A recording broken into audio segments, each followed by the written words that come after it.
Hello and welcome back to Desert DIY. If you are new here, my name is Corey. Today, for this Ugly Duckling Challenge, I'm going to be turning this ugly desk into two beautiful and luscious nightstands. I say luscious because I'm going with a very bold and deep color, like a royal color, for this set of nightstands. And I'm also going to be submitting this piece for the Makers Challenge. If you haven't heard of the Makers Challenge, it is a challenge that is put on by other furniture artists and artisans that gets submitted to DIY magazine for judging, and the winner that they pick gets featured in that magazine. So, fingers crossed that I have a chance at winning this with this ugly duckling makeover. What a more poetic way to win than with an ugly duckling. The maker on here was Kroller, and I wanted to show that just because I know there's a lot of you that are interested in maker's marks. But I wasn't too concerned about the maker's mark on here because of how badly it has aged and how it's falling apart. It's not something that I'm going to be too concerned about being from a serious, like, reputable brand that could be worth hundreds or thousands of dollars. In order to separate these two, I'm going to just be testing out different methods of cutting it apart. I've seen this happen, like where they cut vanities or desks apart into two side tables. I've seen it done a lot of times on Pinterest, on Instagram, on YouTube. It's a pretty common thing. I've just actually never watched a full tutorial of it, and I am an eyeballer. You know I'm an eyeballer, and I wanted to just figure it out myself instead of seeing how somebody else does it. Plus, this desk is built different than anything you're going to see online. So, in reality, you're probably going to have to figure this out yourself if you have your own piece, but you can still take guidance from how I did it and from how other people did it. I just kind of fooled around until the top came off, and finally I got it off right here. Then I just had to separate them. There was that last piece of wood that was holding them together, and this is not an antique, you guys. You can tell, you can see for yourself with your own eyes. I'm not destroying an antique. And it was already destroyed to begin with those huge cracks. It was practically falling apart. Those cracks went all the way through, and if I didn't do what I'm going to be doing to this piece, it would fall apart as nightstands. Look at this. Look at how off kilter it is right here. Now it's time to glue and clamp it so that way we can get that structure back. But I'm going to be doing a really unique finish on the sides of this that's going to completely cover all of this ugliness, as well as give it a lot more strength than what it has right now. Another cool thing about these nightstands is the height of them was not too short. I was a little bit concerned that since I'm cutting the top drawer off from the desk that it would become too short to be a nightstand, but it ended up being a perfect height. Very nice. It could be a side table in a living room or a nightstand. Here they are, all clamped up overnight, and I'm going to be checking on them again in the morning and seeing if the glue is nice and dried and cured. For the top, I am using a dining table leaf. I had this dining table that I used the 2 feet for, the table bases for, to turn into 2 nightstands on my last Ugly Duckling Challenge. And the tabletop part of that dining table, I used half of it to redo and restore an antique dresser, and I still have half of the top of that dining table as well as the leaf for it. So I'm using the leaf for it here to create the top for 2 of the side tables. For the sides of it, I'm going to be using half round molding. Half round means just what it sounds like. It's half of a circle, flat on one side, and then a complete half of a circle on the other side. I'm going to be cutting them down and putting them side by side all the way down the sides of this, and I'm going to be weaving in and out velvet fabric. Now, the reason I'm doing velvet fabric with this is because there are 2 categories for that furniture challenge that I'm doing, the Makers Challenge.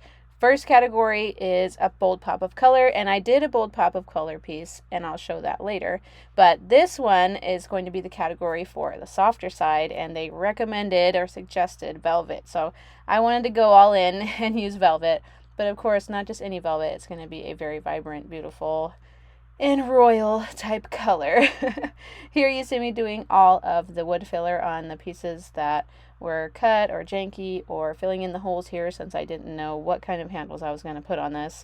I actually found the perfect handles for this on Amazon, but they didn't fit. I would have had to have custom cut the top of each of these drawers so that it would still be able to close. And I was just worried that it was going to end up looking kind of weird or janky, so I ended up going with something else. And here I'm just taking my Surf Prep sander and sanding off all of that wood filler, making everything nice and smooth, as well as prepping the surface for paint. I ran out of spray shellac, so I'm just going to hand brush on some shellac. The reason I'm putting shellac on right now is because I want to make sure that none of that wood stain comes through or any other kind of stains. It also makes your wood filler become nice and flat. We also stained all of those little half rounds, or like most of the little half rounds, since some of them are going to be under velvet. We didn't stain those, but we did stain a whole bunch of them, and the color we used for the stain is called Jacobian. Here is the color that we painted the pieces. It is a beautiful and luscious purple to go with this beautiful and luscious purple velvet. It's hard to see on camera just how vibrant this color is and how it reflects light.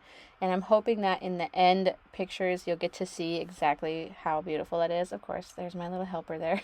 She actually, after I was done recording, walked up to one of the drawers and slapped her hand right in the center of it and left a big old handprint on it and had a nice purple hand that I washed off right away. But it was just something really cute, and I like my kids to be around when I'm working, so it doesn't bother me whatsoever that they're around. If anything, they're learning what hard work is and learning to be creative just like mom.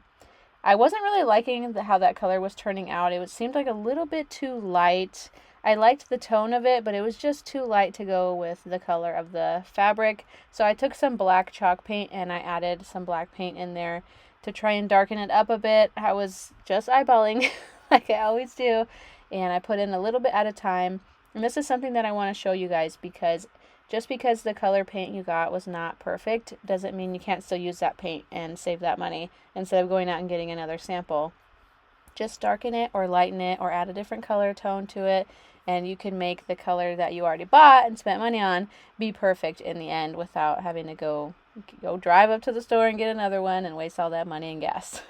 This color turned out much better. It's still lighter than the velvet, and velvet is hard to color match just because it has like facets to its color, but I feel like I wanted something that was going to go with it, not necessarily blend in with it, so that the velvet can still stand out on its own, and this piece had a really deep and royal feeling to it still with this color purple. I've heard of this new style that is out that is called Dark Academia, and it is a new home decor trend style name, I guess, for a decor style, and I was thinking that this would go really well with something like that. Look at that velvet. Oh my gosh. I love purple. And by the way, purple is actually my favorite color. I just don't like to decorate with purple because it can be a little too overwhelming. I just like little pops of it here and there, and I really appreciate seeing it in general. It's like one of those things where you just have to look at it and have to touch it because it looks and feels as good as it looks. I don't know. Do you know what I'm saying? When you see a color and you think it's so beautiful, you just have to touch it. That's how I feel about dark royal purple colors like this. Attaching the fabric to the sides was so easy. All we did was over, under, put 3 nails in each piece of wood.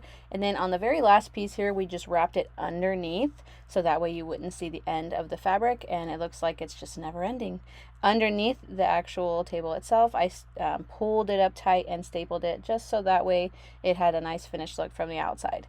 For the handles, I ended up going with these old ones that I had. I'm using liquid leaf instead of rub and buff.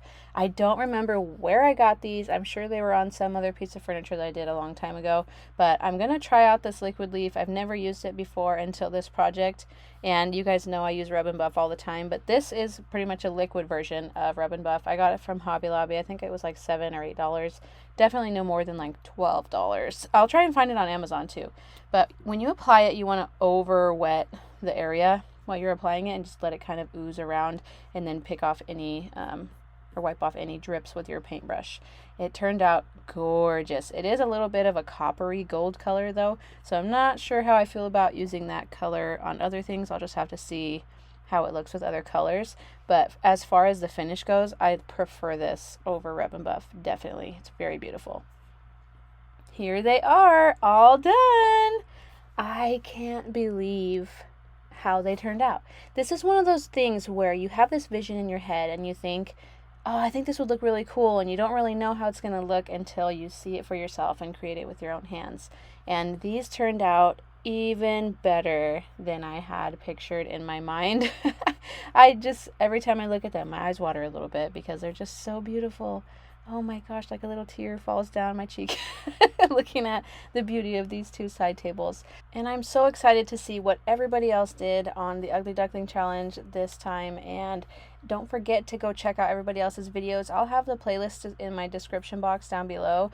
There's always such amazing transformations in there, guys. We're taking the ugliest things and making them into something so beautiful and creative. And if you've gotten this far in the video, thank you so much for watching and supporting, and please consider hitting that like and subscribe so you can see more of my projects.